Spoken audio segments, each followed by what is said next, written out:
Hello all, hope you are doing well. So మనం నిన్న జరిగిన వీకెండ్ ఎపిసోడ్ గురించి, హౌస్ లోపలికి కొత్తగా వెళ్ళిన ఆరుగురు గురించి మాట్లాడుకుందాం. అలాగే ఈరోజు జరిగిన నామినేషన్ ప్రాసెస్, నామినేషన్స్లో ఎవరెవరు ఉన్నారు వాళ్ళ గురించి మాట్లాడేసుకుందాం. దానికన్నా ముందు ఈ వీడియో ఎవరైతే ఫస్ట్ టైం చూస్తున్నారో వాళ్ళందరూ please do subscribe BB Talkies Telugu channel. అలాగే నేను వీడియో పెట్టగానే మీకు నోటిఫికేషన్ రావాలంటే పక్కనే ఉన్న ఒక బెల్ ఐకాన్ ఉంటుంది, దాన్ని కూడా ప్రెస్ చేయండి అనమాట. సో నిన్న హౌస్లోకి ఆరుగురు కొత్త మెంబర్స్ వెళ్ళారనమాట. అందులో ముగ్గురు లేడీస్, ముగ్గురు అబ్బాయిలు వెళ్ళారు. సో అబ్బాయిలో నిఖిల్, మన సాయి శ్రీనివాస్ అండ్ గౌరవ్. అమ్మాయిల్లో దువ్వాడ మాధురి గారు, పికిల్స్ రమ్య, ఆయిషా. వీళ్ళందరిలో సెకండ్ టైం హౌస్లోకి వచ్చింది ఎవరంటే మన ఆయిషా. తను ఆల్రెడీ తమిళ బిగ్ బాస్లో చాలా వరకు ఆడి చాలా రోజులు లోపల ఉందనమాట. తను చాలా ఫైర్ అని చాలామంది రివ్యూవర్స్ కూడా టాక్ ఇచ్చారు.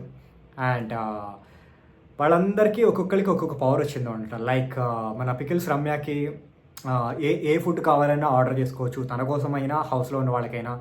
మన నిఖిల్కి ఏమో డైరెక్ట్గా టాస్క్ ఏమీ ఆడుకోకుండా డైరెక్ట్గా కెప్టెన్సీ టాస్క్ కంటెండర్ అయ్యే స్కోప్ ఇచ్చారు. అలాగే మన దువ్వాడ మాధురి గారికి ఏంటంటే ఏదైనా టాస్క్ ఆర్ నామినేషన్ ప్రాసెస్ ఏదైనా తనకి నచ్చకపోతే దాన్ని మార్చే పాసిబిలిటీ తనకుందనమాట. సో ఇలా ఒక్కొక్కరికి ఒక్కొక్క పవర్ ఇచ్చారు. సో ఆ పవర్స్ ఎన్ని రోజులు ఉంటాయి, ఎంతవరకు యూస్ చేసుకుంటారు అనేది చూడాలి. అండ్ ఒకరికి డైరెక్ట్గా నామినేట్ చేసే పవర్ ఇచ్చారు, ఇంకొకరికి నామినేషన్స్లో నుంచి సేవ్ చేసే లైక్ ఇమ్యూనిటీ పవర్ ఇచ్చారు. ఇట్లా రకరకాల పవర్స్ అన్నీ ఉన్నాయి. వాళ్ళు వాటిని ఎలా వాడతారో అనేది రానున్న ఎపిసోడ్స్లో మనకి తెలిసిద్ది.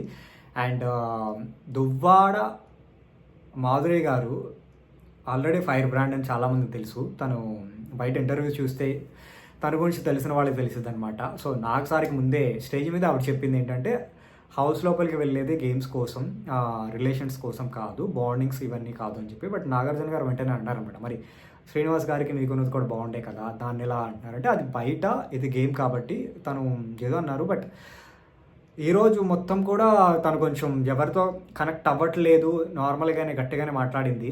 బట్ పోను ఎవరితో అయినా ఫ్రెండ్షిప్ అవ్వచ్చు, లేకపోతే సిస్టర్ అవ్వచ్చు, అమ్మ అని ఎవరైనా పిలవచ్చు, ఇంకేమైనా రకరకాలుగా ఏమైనా బాండ్ క్రియేట్ అవ్వచ్చు. అండ్ ఈరోజు ప్రోమో చూశాక నేను అనుకున్నది ఒకటి, ఎందుకంటే ప్రోమోలో ఒకటి ఉంది, దువ్వాడ మాధురికి మన కళ్యాణ్కి దివ్యాకి గొడవ అయింది అనమాట. సో బట్ ప్రోమో చూసినప్పుడు నాకు అనిపించింది ఏంటంటే, సో మాధురి గారు కొంచెం కావాలని చెప్పి గొడవ పడుతున్నారేమో అనుకున్నాను. కానీ ఎపిసోడ్ చూసిన తర్వాత నాకు వచ్చిన క్లారిటీ ఏంటంటే ఆవిడ క్యాజువల్గానే ఉన్నారు. వంట చేస్తా వచ్చింది, డైనింగ్ టేబుల్ దగ్గరికి వచ్చారు. అండ్ దాంట్లో మన కళ్యాణ్ కూర్చోండి అన్నారు. సో ఆవిడ ఏమందంటే నేను కూర్చోను, నించునే మాట్లాడతాను, వెళ్ళాలి, వంట చేస్తాను కాబట్టి నేను మళ్ళీ వెళ్ళిపోతాను. కానీ కళ్యాణ్ ఏమన్నాడంటే, కళ్యాణ్ కన్నా ముందు ఈవిడ ఏమందంటే లైక్ ఏ కూర్చుంటేనే మాట్లాడతారా, నుంచుంటే మాట్లాడరా అన్నట్టు కొంచెం ఉంది. బట్ ఆవిడ టోన్ అంతే. బట్ కళ్యాణ్ దానికి రిప్లై ఇచ్చారంటే మీరు ఇలాగే మాట్లాడితే నేను కూడా వేరేలా మాట్లాడాలి అన్నారు. ఆ వేరేలా ఏంటి అనేది ఆవిడ కొంచెం ట్రిగ్గర్ అయ్యి అక్కడ కొంచెం చిన్న ఆర్గ్యుమెంట్ అయింది. బట్ మధ్యలో దివ్య వచ్చింది. అంటే ఆర్గ్యుమెంట్ అన్వాంటెడ్ ఆర్గ్యుమెంట్ అనమాట. మేబీ వాళ్ళు ఫస్ట్ డే వచ్చారు, కొంచెం అర్థం చేసుకుని ఉంటే అయిపోయేది. బట్ ఎపిసోడ్ మొత్తం చూసిన తర్వాత క్లారిటీ వచ్చింది. సో ఎవరిది తప్పు లేదు. సో నార్మల్గానే రియాక్ట్ అయింది. సో అలా రియాక్ట్ అవడంలో తప్పేం లేదు. బట్ శ్రీజ ఉంటే బాగుండేదేమో, ఇంకొంచెం ఆర్గ్యుమెంట్ అయ్యేది. తను టకటకటక అడిగిద్ది. పాపం శ్రీజకి చాలా అన్యాయం జరిగింది వీకెండ్ ఎపిసోడ్లో. ఆవిడ అనుకోకుండా ఎలిమినేట్ అయిపోయింది. అంటే ఆడియన్స్ ఓట్లు వేసి ఓట్ల ద్వారా తక్కువ ఓట్స్ వచ్చిన వాళ్ళని తీసేస్తారు. బట్ నిన్న మరీ టాస్క్ పెట్టి టాస్క్లో ఓడిపోయినట్టు తనని పంపించేశారు. అది నాకైతే అన్యాయమే అనిపించింది. మరి తను మళ్ళీ తిరిగి హౌస్లోకి వెళ్తుందా లేదా అనేది తెలవట్లేదు. కంప్లీట్ బయటకు వచ్చేసింది. తనేం సీక్రెట్ రూమ్లో లేదు, ఎక్కడా లేదు, బయటకు వచ్చి ఇంటర్వ్యూస్ ఇస్తుంది, అన్నీ ఇస్తుంది. కాబట్టి మళ్ళీ వెళ్ళే ఛాన్స్ లేకపోవచ్చు. బట్ తనకైతే కొంచెం అన్యాయం అయితే జరిగింది. ఎందుకంటే అన్ఫైర్ ఎలిమినేషన్ అని నాకు అనిపించింది. అండ్ ఈరోజు నామినేషన్స్ ప్రాసెస్లో ఒక్కొక్కళ్ళు ఒక్కొక్క రీజన్స్, అంటే సిల్లీ రీజన్స్ అనమాట. వాళ్ళకి ఇన్ని రోజులైనా ఏ పాయింట్ మీద నామినేట్ చేయాలనేది ఎవరికి తెలవట్లేదు. అంటే లైక్ వాళ్ళతో క్లోజ్గా ఉండేవాళ్ళు, వాళ్ళకి బాండింగ్ ఉన్న వాళ్ళు తప్పు చేసినా కూడా వాళ్ళు ఆ పాయింట్స్ చెప్పి నామినేట్ చేయడానికి భయపడుతున్నారనమాట. కానీ కొత్తగా వచ్చిన వైల్డ్ కార్డ్స్కి ఆల్రెడీ గేమ్ చూశారు, నిన్నటి వరకు చూసి వచ్చారు, వాళ్ళ పాయింట్స్ టక టక టక టక పెట్టేశారు. దాంట్లో నాకు ఆయిషా పాయింట్స్ బాగా నచ్చినాయి.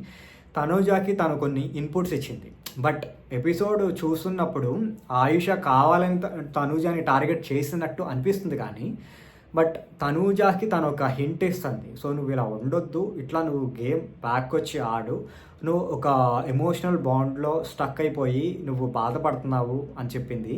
మేబీ ఆయిషా చెప్పిన పాయింట్స్ అన్నీ కరెక్ట్ అయి ఉండొచ్చు, కానీ గేమ్ ఆడాలి, నువ్వు హాయ్ నాన్న ఎపిసోడ్లా కాకోకుండా నీలో ఒక మంచి ప్లేయర్ ఉంది, సో దాన్ని బయటికి తీసుకొచ్చి గేమ్ ఇండివిజువల్ గేమ్ ఆడు, బాండింగ్స్ పెట్టుకోవద్దు అన్నట్టు నామినేట్ చేసింది. బట్ తనూజా దాన్ని ఒప్పుకోలేదు. సో రకరకాల ఆర్గ్యుమెంట్ అయ్యింది. అండ్ బాండింగ్ ఉన్నా పర్వాలేదు, లైక్ గేమ్గా ఆడి ముందుకెళ్తే బాగుంటుంది. సేమ్ ఇదే భరణి గారు కూడా చెప్పారు, నాకు ఎన్ని బాండింగ్స్ ఉన్నా కానీ నా గేమ్ నేనే ఆడతాను అని అనమాట. సో కొత్తగా వచ్చిన వాళ్ళ అందరి మాట ఏంటంటే బాండింగ్స్ పెట్టుకుంటే ఇప్పుడు లాస్ట్లో ఉంటాం, లాస్ట్ వరకు వెళ్ళిపోయాం, నామినేట్ ఎలా చేస్తాం, చేయలేం కదా అంటున్నారు. కానీ అసలు చూద్దాం, లాస్ట్ వరకు వెళ్తే ఏమైనా అవ్వచ్చు కదా, అసలు అప్పుడు నామినేట్ చేస్తారా, అప్పుడు కూడా సేఫ్ గేమ్ ఆడతారా చూద్దాం. అండ్ రకరకాల హేటెడ్ ఆర్గ్యుమెంట్స్ అయింది. సో నామినేషన్స్లో మన పవన్, తనూజ, దివ్య, భరణి గారు, సుమన్ శెట్టి ఐదుగురు నామినేషన్స్లో ఉన్నారు. బట్ కెప్టెన్గా మన కళ్యాణ్ ఉన్నాడు కాబట్టి బిగ్ బాస్ తనని డైరెక్ట్గా ఒకళ్ళని నామినేట్ చేయమన్నారు, రాముని నామినేట్ చేశాడు. సో ఫైనల్గా ఈ ఆరుగురు నామినేషన్స్లో ఉన్నారనమాట. సో ఇది పక్కన పెడితే మధ్యలో ఒక బాల్ పట్టుకునే టాస్క్ వచ్చినప్పుడు మన ఆయిషా పాపం బాల్ కోసం బాగా ట్రై చేసి అలసిపోయి పాపం బ్రీతింగ్ ఆడక మధ్యలో లోపలికి వెళ్ళిపోయి వచ్చిన తర్వాత తను మాట్లాడుతూ ఉంటే భరణి గారు తనని ఎంకరేజ్ చేస్తాను అనమాట, నువ్వు బాగా ఆడుతున్నావు అని చెప్పి. బట్ అప్పుడు నేను అబ్జర్వ్ చేసిందంటే దివ్య కొంచెం ఒక రకంగా ఫేస్ పెట్టుకుని నీకు అవసరమా, కామ్గా ఉండు అన్నట్టు అంటే భరణి గారు వేరే వాళ్ళతో మాట్లాడుతుంటే వీళ్ళు తీసుకోలేకపోతున్నారు. తనుజ అవ్వచ్చు, దివ్య అవ్వచ్చు, అంటే వీళ్ళు గేమ్ ఆడడానికి వెళ్ళారా లేకపోతే బాండింగ్స్ కోసం వెళ్ళారా అర్థం కావట్లేదు. తనుజ అయినా పర్లేదు, గేమ్ ఆడుతుంది.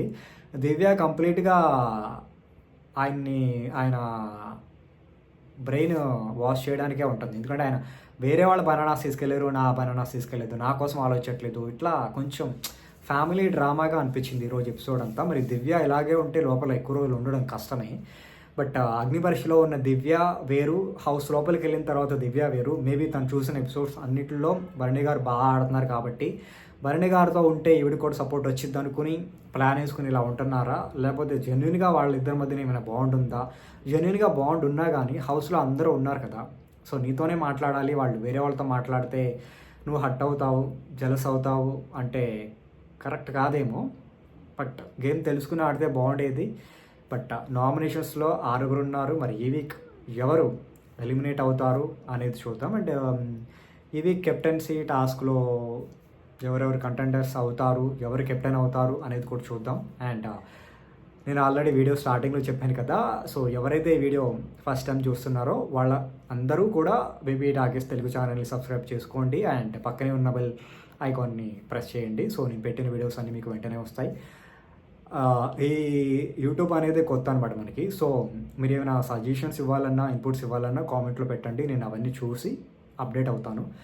రోజుకి నిన్నటి వీడియో కన్నా ఈరోజు వీడియో చాలా బెటర్గా పెట్టడానికి ట్రై చేస్తాను. సో నాకు కావాల్సింది మీ దగ్గర నుంచి ఒక చిన్న సపోర్ట్ అనమాట. సో రేపు ఇంకొక వీడియోతో మీ ముందరికి వస్తాను. Thank you.